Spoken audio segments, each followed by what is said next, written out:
episódio de Bugou Stray Dogs. E os ideais de Kunikida são mais uma vez desafiados. O episódio começa onde terminou o anterior, com a agência e a máfia do Porto cara a cara, prestes para meter a porrada, mas para surpresa de Chuya e para nós, né, que na verdade era uma ilusão do Neville e do Tanizaki. Ou seja, todo mundo não está meio que no hospital. E o Kid quebrou a parede do hospital para todo mundo fugir com o presidente. Ou seja, foi um grande clickbait. E o Akutagawa, quer dizer que você deu a vida para despistar a gente e deixar os outros escaparem? E o Tanizaki, sim, tu queria lutar contra o Atsushi, né? O quê?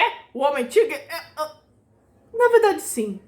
Enquanto isso, o resto da agência, eles começam a planejar sua nova estratégia, que é capturar o paranormal responsável pelo vírus.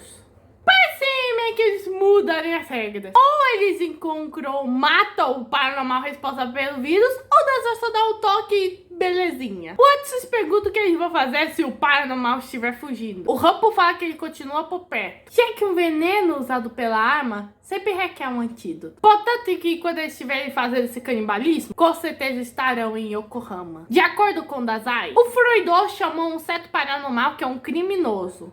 Se for realmente um criminoso, não pode sair de Yokohama. As vias de evacuação normais são meio que monitoradas pela agência. E a do submundo pela máfia do porto. E meio que é só pegar uns documentos sobre meio que a agência e da polícia. Com esses documentos em mãos, ele terá o tempo para deduzir. E mais uma vez, vamos para Suribate, onde Atsushi e Kunikida vão ao esconderijo do usuário de habilidade canibalista. E o nome dele é Pushkin. Esse Pushkin escapou numa prisão europeia para paranormais. E essa prisão vai ter bastante importância na 4ª e na 5ª temporada. E seguindo os rastros da Casa da Morte, ele foi criado perto da sua terra natal. Meio que o cara nasceu no exterior, mas foi criado no Japão. O que não é comum para Suribate, que é uma cidade cheia de paranormais criminosos. E o Atsushi começa a acompanhar Suribate com seu antigo orfanato. Bom, o Kunikida já vai na frente, pois se eles não pararem o canibalismo, vão matar o Tanizaki, que ficou aí pra pesadinha máfia do porto. Bom, eles entram no esconderijo do Pushkin, mas o próprio é informado pelo Froido que acabaram de chegar. Então, a Lazé pequeno, os Pushkin fala para as crianças ganharem tempo. Bom, os Pushkin foge, aí Atsushi e Kunikida percebem um açapão que dá acesso a um túnel e o Atsushi tenta meio que alcançar o bandido usando sua habilidade de tigre, que é quase acertado por uma bala, mas ele conseguiu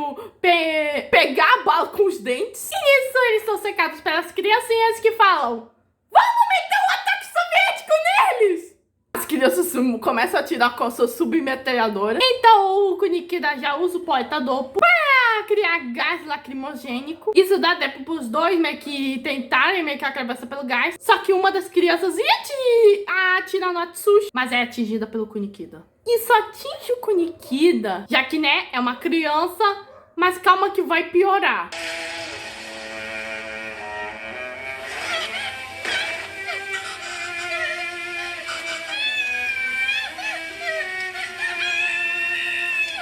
Bom, o dano foi superficial e a Yosano pode cuidar disso. Mas ele se depara com outra criança que tá com granadas em torno do seu pescoço. Atsushi sente que tem algo errado com esse lugar, já que o Atsushi foi preparado para luta com o paranormal. Mas nesse caso são crianças com arma de fogo. E meio que a menininha quer ajudar o seu irmão, que é o Pushkin. Então o Kunikida pede pro Atsushi ir atrás dele por outra rota. E é pra agarrar a qualquer custo. Aí, Kunikida se aproxima da menininha, dizendo que seu irmão não vai morrer. E que ele não vai deixar que ele seja morto. E ele promete isso pra menininha. E enquanto isso, Froido tá tocando um violoncelo para o Sosaku Katsura. Sosaku pergunta pro Froido se ele só o sequestrou só para ele tocar esse violoncelo. Mas não. Froido só queria esclarecer algumas dúvidas sobre seus conhecidos agentes detetives amados. Ele soube da tentativa de vingança do Katsura de se vingar do Kunikida, do OVA ele anda sozinho. Principalmente o fato que ele colocou granadas na área e meio que o Kunikida arriscou sua vida para salvá-la. E meio que o Katsura fala: olha, os ideais daquele homem são reais. Ninguém é capaz de dobrar aquele homem obstinado. Aí Froido dá um mero sorriso malicioso. Aí o Kunikida tenta pensar em como tirar as granadas da menina. E ele tenta acalmar meio que a menininha. Aí meio que a voz do Freud meio que fala: salve seu irmão. Se ele te mostrar um caderno de anotações. E a menininha fala: eu vou salvar o meu irmão. E ela ativa as granadas e explode. E o Freud termina o seu ato de violoncelo dizendo: felicidade ao mundo, a essas crianças. Eu tinha razão. Ele era um FDP.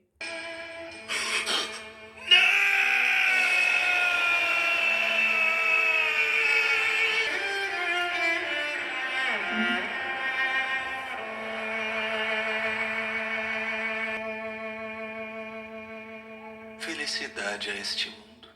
Muitas bênçãos às crianças. Atsushi pega o Puxin. E aí o Puxin falou: você tá tão desesperado pra esconder esse crime assim? O homem me contou que tem pessoas querendo esconder esse caso de atropelamento com a missão de socorro. E nisso Atsushi percebe que esse aí não é o Puxin. E o Kunikida vê os escrombos e meio que provavelmente, na verdade, a garota já tá morta. E naquele momento, o ideal de Kunikida, mais uma vez, fracassou. Enquanto isso, Atsushi começa um interrogatório com o carinha, o falso Puxin, que fala sobre um russo magro que falou que teria a vida poupada e daria isso pro agressor, que é um documento do Pushkin. E ambos não são exatamente parecidos. Bom, Atsushi não pode afirmar que se o documento é falso ou não, mas Rampo pode. Rampo pode ser verdadeiro, mas também uma farsa. E o Rampo vê que é um inimigo difícil, como se ele estivesse enfrentando Dazai. E nisso, o falso Pushkin fala uma mensagem, que na verdade é uma frase do Freud. Não é possível mudar as regras do jogo. E nisso, o Rampo vê que eles perderam as fichas para barganhar com a máfia do Porto. Ou seja, Tanizaki está em perigo. Enquanto isso, Tanizaki tá com a máfia do Porto, especificamente o Lagarto Negro. E Hirotsu vê que a agência falhou em capturar o paranormal do vírus, vendo que não há mais nenhuma chance de cessar fogo. Hirotsu fala que já lutaram com mais de 1 milhão de recompensas e se confrontaram na guerra de 3 lados. Mas agora a máfia do Porto não luta por lucros ou recompensas, mas sim proteger o chefe e o seu propósito de existir como eram e são. Mas para isso muitos terão que sacrificar suas próprias vidas, incluindo a si mesmo. Hirotsu pergunta ao Tanizaki o que ele vai fazer é um caminho de cheio de entranhas humanas, o que a máfia do Porto está acostumada a trilhar. Bom, ele pede pro Tanizaki se tornar um agente duplo. Bom, o Tanizaki inicialmente se recusa,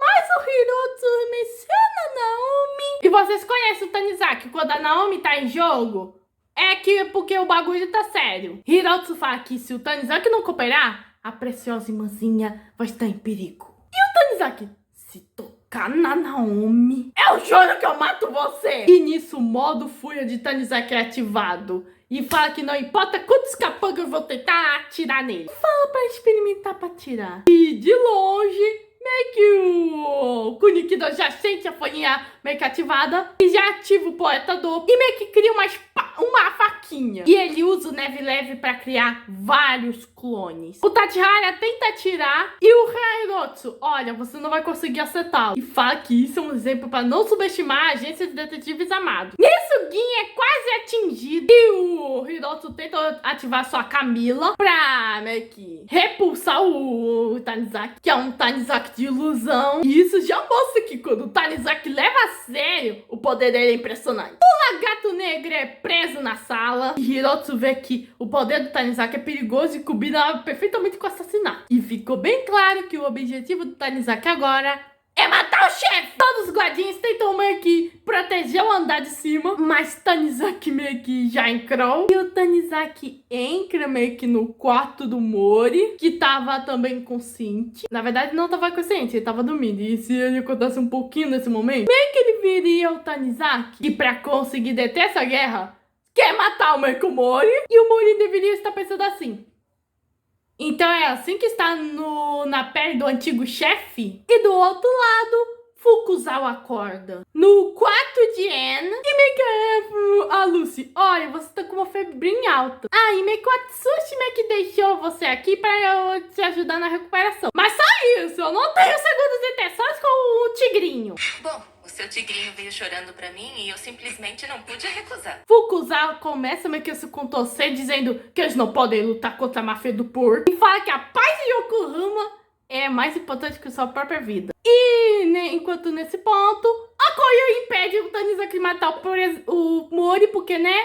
Ela tá pensando a mesma coisa. E o Mori? Pelo menos o sangue não é meu. E outra vez esse Tanizaki é uma ilusão. E a Koyo, mesmo não enxergando, sabe que ele tem sede de sangue. Então ela já pede pro demônio dourado meio que cortar tudo que ela quase meio que vê, preenchendo todo o espaço, não deixando o Tanizaki meio que se aproximar. E o Tanizaki pensa consigo mesmo que ele pede perdão a Naomi. Mas ele é salvo pelo demônio da neve. E Kyoka meio que era o território da máfia do porto. Ela conhecia cada beco meio que daí. E Kyoka foge com o Tanizaki. E a Kui meio que deixa Kyoka fugir com o Tanizaki. O resto da agência foi buscar o Tanizaki. Tanizaki se desculpa com o Rampo que falhou na missão. Mas o Rampo fala que não tem problema e pergunta como tá a máfia do porto. E meio que eles transportaram o Mori para um abrigo subterrâneo. Ou seja, não vai dar tempo para se infiltrar e tudo que resta é atacar pela frente. Mas o problema é que é a mensagem que eles acabaram de receber. Pois o presidente pediu para não lutarem contra a máfia do porto. E daí voltamos ao Sosako,